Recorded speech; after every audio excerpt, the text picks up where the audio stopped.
আসসালামু আলাইকুম রাহমাতুল্লাহ। আমি এই জায়গায় বসেই ঠিক এরকম সময় ভিডিও তৈরি করতাম। আর যেভাবে ভিডিও তৈরি করতাম, আমার পিছনে ব্যাকগ্রাউন্ড ছিল না, বা ব্যাকগ্রাউন্ডের যে কাপড়, ওই কাপড়টা ছিল না। এবং এরকম একটা লাইটও, কিন্তু আমি যে লাইটের সামনে বসে কথা বলতেছি এরকম লাইট ছিল না। ওই উপরে একটা লাইট লাগানো আছে, সেই লাইট দিয়ে আমি কথা বলতাম বা ভিডিও তৈরি করতাম। এবং আমার সাথে ছিল একটা নর্মাল মোবাইল ফোন। এই যে নর্মাল মোবাইল ফোন, এর কোনো স্পিকার ছিল না। আমি ভাবতাম যে আল্লাহ তাআলা ঠিক কবে একটা স্পিকার কেনার তৌফিক দেবে। এরপর আল্লাহ তাআলা আমাকে এই যে এই স্পিকার কেনার তৌফিক দান করে। যে এই যে হাতে যে স্পিকার দেখতেছেন, এই স্পিকার কেনার তৌফিক দান করে আল্লাহ তাআলা। এরপরে এই স্পিকার যখন দেখতেছি কথা আসলে ভালো শোনা যাচ্ছে না বা ভালো আসতেছে না, পরে ভাবলাম যে আল্লাহ তাআলা যদি আমার একটা ভালো স্পিকার কেনার তৌফিক দান করে, ঠিক আল্লাহ তাআলা কিন্তু আমার সেই তৌফিকটা দিয়েছিল। সেই জিনিসটা হলো এই যে এইটা কেনার তৌফিক আল্লাহ তাআলা আমাকে দেয়। এরপরে ভাবতাম যে এইভাবে হাত দিয়ে ধরে বা এই স্পিকার দিয়ে কিভাবে কথা বলবো। যদি আল্লাহ তাআলা আমাকে একটা স্ট্যান্ড কেনার তৌফিক দান করতো। এরপরে আল্লাহ তাআলা আমাকে স্ট্যান্ডও একটা তৌফিক মানে কপালে দিয়ে দেয়। এই যে এই স্ট্যান্ডটাও আমি পরবর্তীতে ভিডিও বানানোর জন্য কিনি। এরপরে এই স্ট্যান্ড কেনার পরেও এরপরে ভাবলাম যে আল্লাহ তাআলা এইভাবে কি সারা জীবন রাখবে, না একটু পরিবর্তন করবে।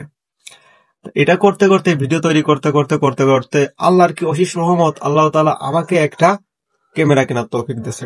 অবশ্যই এই ক্যামেরা কেনার আগে বহুত মানুষের সাথে পরামর্শ করেছি, বহুত মানুষ বহুত কথা বলেছে, কিন্তু আসলে আমার জ্ঞানে যেটুকু মনে হলো আমি সে অনুযায়ী কিনলাম। কারণ আমি কারোর কথা এখন নিই না, আগে যাই নিছি এখন আর নিই না। যে কথা আছে, নিজের বুদ্ধিতে ফকির হওয়া ভালো, অন্যের বুদ্ধি নেওয়া যাবে না। ঠিক করতে করতে করতে করতে আল্লাহ তাআলা আমাকে একটা ক্যামেরা কেনার তৌফিক দান করে। অনেক চিন্তা ভাবনার পর আমি DJI Osmo Action 4 এই ক্যামেরাটা আর কি কিনে নিয়ে আসি। আল্লাহ তাআলা সবই দিল কম বেশি, আল্লাহ তাআলা আমাকে সবকিছুই উপহার দিল বা কপালে রাখলো। এরপরে এইভাবে ভিডিও ক্যামেরা দিয়ে ভিডিও তৈরি করতে লাগলাম।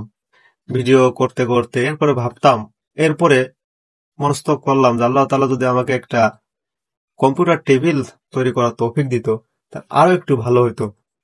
ঠিক আল্লাহ তাআলা সেই তৌফিকটাও আমাকে দিয়ে দিয়েছে। আসলে মূল কথা হলো যে এত কিছু দেখানোর মূল কথা বা মূল কারণ যে আল্লাহ তাআলা কিন্তু, যদি আল্লাহ তাআলার কাছে সঠিকভাবে চাওয়া হয়, নিশ্চয় আল্লাহ তাআলা সেই জিনিসগুলো মানুষের দান করে। এই সমস্ত জিনিস কিন্তু আমার কিছুই ছিল না, কিন্তু আমি যখন চেষ্টা করতে লাগলাম, চেষ্টা করতে করতে করতে করতে আজকে আমি এই পর্যায়ে এসে দাঁড়াইছি। আল্লাহ তাআলা সামনে আরো ভালো কিছু দিতে পারে, কারণ আমি এটি বিশ্বাস রাখি, কারণ আমি আল্লাহ তাআলার কাছে চাই। এবং পাশাপাশি আপনারা বলতে পারেন যে আসলে মানুষের চাওয়ার কিন্তু শেষ নেই, এটাও কিন্তু একটা খুব গুরুত্বপূর্ণ। আসলে মানুষের চাওয়া এবং পাওয়ার কোনো শেষ নেই। একমাত্র মৃত্যু ছাড়া, পৃথিবী থেকে মৃত্যু হয়ে কবরে না যাওয়া পর্যন্ত মানুষের চাওয়ার কোনো শেষ নেই। এজন্যই আমি যে কথাটা বলতে আসলাম যে আসলে যে কাজে আপনি করবেন, ধৈর্য ধরে করবেন, সফলতা ইনশাআল্লাহ আল্লাহ দেবেই। এর বাইরে কোনো কিছু হবে না।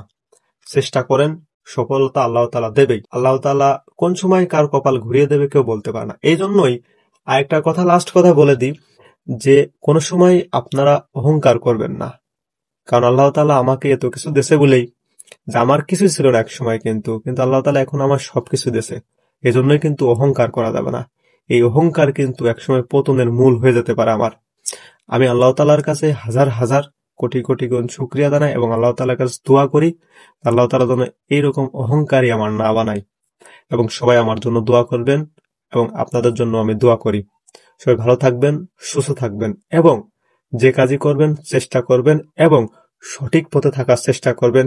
ইনশাআল্লাহ আল্লাহ তাআলা আপনাকে সফলতার দোরগোড়ায় পৌঁছা দেবে।